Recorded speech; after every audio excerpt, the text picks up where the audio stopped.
Ok, vamos lá. A gente vai mergulhar hoje nas ideias do físico e filósofo Sean Carroll sobre um dos maiores, se não o maior paradoxo da ciência. Pensa só, a mecânica quântica. É, de longe, a teoria de maior sucesso que a humanidade já criou. É a base de praticamente toda a tecnologia moderna. Mas, e aqui está o problema, a gente ainda não entende de verdade como ela funciona. E essa frase do Carroll, ela resume tudo, né? A mesma teoria que nos deu semicondutores, lasers, computadores, tudo isso, no fundo, na sua essência, continua sendo um baita mistério. É uma coisa meio maluca de se pensar. Como é que pode? Para a gente começar a entender essa história, a gente precisa voltar um pouquinho no tempo. Então, vamos imaginar a cena. Finalzinho do século XIX. A física estava num momento de glória. Os físicos, sabe, eles sentiam que estavam, nossa, muito perto de fechar o livro, de ter uma teoria completa da natureza. O universo parecia tão arrumadinho, tão organizado, quase tudo resolvido. A visão de mundo na época era de uma simplicidade linda, sabe? Era tudo dividido em duas partes, bem certinho.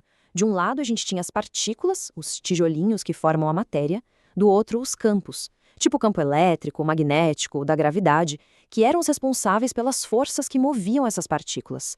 A ideia era, bom, agora é só fazer uma lista de todas as partículas, de todos os campos e pronto, física resolvida. E foi aí que surgiu aquele modelo do átomo que todo mundo conhece, sabe? Aquele de livro de escola que parece um desenhinho, com os elétrons girando em volta de um núcleo, que nem planetas em volta do Sol. Um sisteminha solar em miniatura. Parece fazer sentido, né? Intuitivo. Só que os físicos da época olharam para isso e sacaram na hora. Esse modelo tem um problema. E não era um probleminha qualquer, era um problema catastrófico. E o motivo é o seguinte.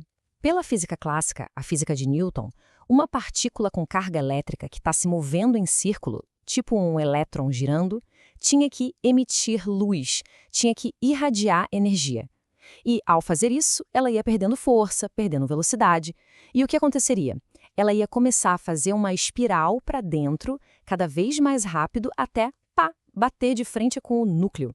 E o mais chocante é quando fizeram a conta de quanto tempo isso levaria. Olha, é rápido. Cada átomo do universo deveria simplesmente desmoronar em 1/100º de bilionésimo de segundo. Ou seja, a matéria como a gente conhece, a cadeira, a mesa, nosso próprio corpo, nada disso deveria existir. A física clássica simplesmente não funcionava. Estava errada na sua base. E foi justamente para consertar essa falha gigantesca que nasceu a mecânica quântica. Ela resolveu o problema do átomo instável, sim, mas o preço foi alto. Ela veio com um manual de regras completamente novo e bizarro, mas regras que até hoje deixam a gente de cabelo em pé. A grande sacada, o centro da solução, está num conceito chamado função de onda. Foi uma ideia revolucionária de um cara chamado Max Born, e ela virou nossa ideia de realidade de cabeça para baixo. Basicamente, ele disse o seguinte: esquece aquela física certinha do Newton, onde tudo é previsível. No livro mais fundamental, o universo joga com probabilidades. A função de onda, então, ela não diz onde um elétron está de fato. Ela diz qual a chance da gente encontrar o elétron em cada lugar se a gente for lá olhar. Tá, mas como é que isso salva o átomo de desmoronar? A melhor forma de entender é com uma analogia. Em vez de pensar no elétron como uma bolinha de gude, a gente tem que pensar nele como uma onda. Ou, melhor ainda, pensa numa corda de violão vibrando. Essa mudança de perspectiva, ela muda absolutamente tudo. Vamos seguir essa ideia da corda do violão. Pensa comigo. Primeiro, a gente tem a corda. Segundo, ela está presa nas duas pontas. Isso é crucial, é uma restrição. Por causa disso, quando a gente toca a corda, terceiro passo, ela não pode vibrar de qualquer jeito. Ela só pode vibrar em padrões específicos, sabe? E o resultado, que é o quarto passo, é que só algumas notas musicais, algumas frequências, são possíveis. Com o elétron é a mesmíssima coisa. A função de onda dele está presa pelo núcleo do átomo, e por isso ele só pode ter certas quantidades de energia, níveis bem definidos. Ele não pode ir perdendo energia aos pouquinhos e espirar lá até o núcleo. E assim, de um jeito quase milagroso, o átomo fica estável. Só que aí a gente chega no coração do problema. Porque essas coisas, os elétrons, eles se comportam como ondas. Até o momento em que a gente tenta olhar para eles. Quando a gente faz uma medição, bum, eles viram partículas, pontinhos localizados. Essa dualidade onda-partícula é muito, mas muito bizarra. E o pior, a teoria nunca explica o que significa olhar, o que é uma medição.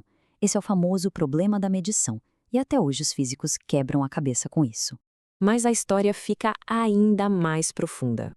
A próxima grande virada foi pensar E se a gente aplicar essas regras quânticas não só para as partículas, mas para tudo, inclusive para aqueles campos de força da física antiga? E foi daí que nasceu a teoria quântica de campos. E a ideia central aqui é de explodir a cabeça.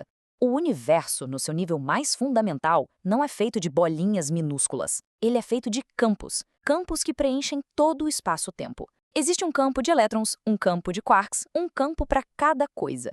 E aquilo que a gente chama de partícula é só uma pequena vibração, uma ondinha nesse campo, como uma marola num lago.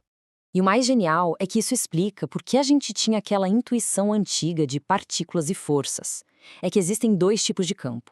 Os campos de férmions, que são os elétrons, os quarks, a matéria, basicamente. As vibrações deles não gostam de ficar no mesmo lugar. Elas se repelem. É por isso que a matéria ocupa espaço. E tem os campos de bósons, tipo os fótons da luz. Esses são os campos de força.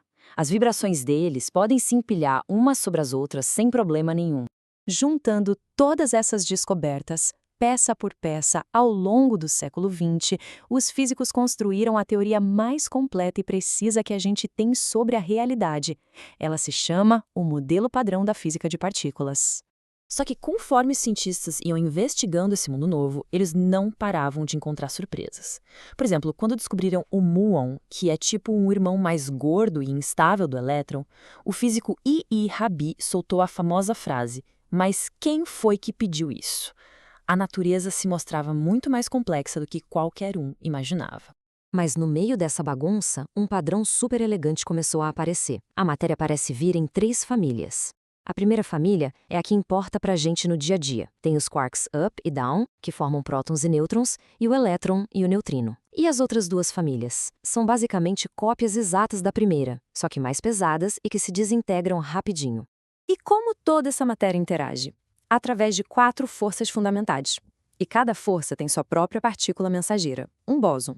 A gente tem os gluons para a força forte, que mantém o núcleo do átomo unido. Os fótons para o eletromagnetismo, os bósons W e Z para a força fraca, da radioatividade, e, bom, teoricamente, o graviton para a gravidade. A pecinha que faltava nesse quebra-cabeça todo era o bóson de Higgs. Ele foi finalmente encontrado em 2012.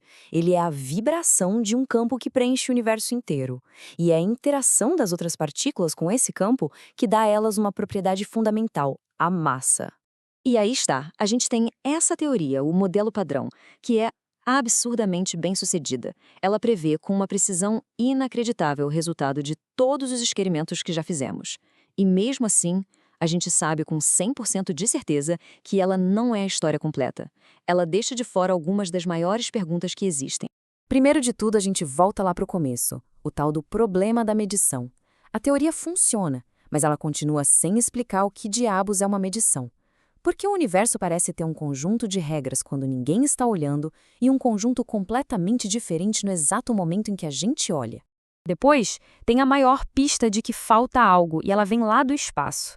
Quando a gente olha para o universo, a gente vê que a maior parte da matéria, tipo 85% de toda a matéria que existe, é feita de alguma coisa que não está no modelo padrão. A gente chama isso de matéria escura. A gente sabe que ela existe por causa da gravidade que ela exerce, mas a gente não faz a menor ideia do que ela seja. E por último, o chefão final dos problemas, a gravidade. A nossa melhor teoria da gravidade, a relatividade geral de Einstein, e a mecânica quântica, elas simplesmente não conversam. Elas não são compatíveis. Quando a gente tenta usar as duas juntas para descrever lugares extremos, tipo o centro de um buraco negro ou o instante do Big Bang, as contas dão respostas que não fazem o menor sentido. E essa última frase de Sean Carroll, para mim, fecha com chave de ouro. Esses mistérios todos, eles não são um sinal de fracasso, muito pelo contrário, eles são oportunidades. Na ciência, o verdadeiro avanço não acontece quando a gente prova que uma teoria antiga está certa, ele acontece quando a gente encontra exatamente onde as nossas melhores teorias quebram. E é isso que faz da física essa busca sem fim e tão emocionante por respostas.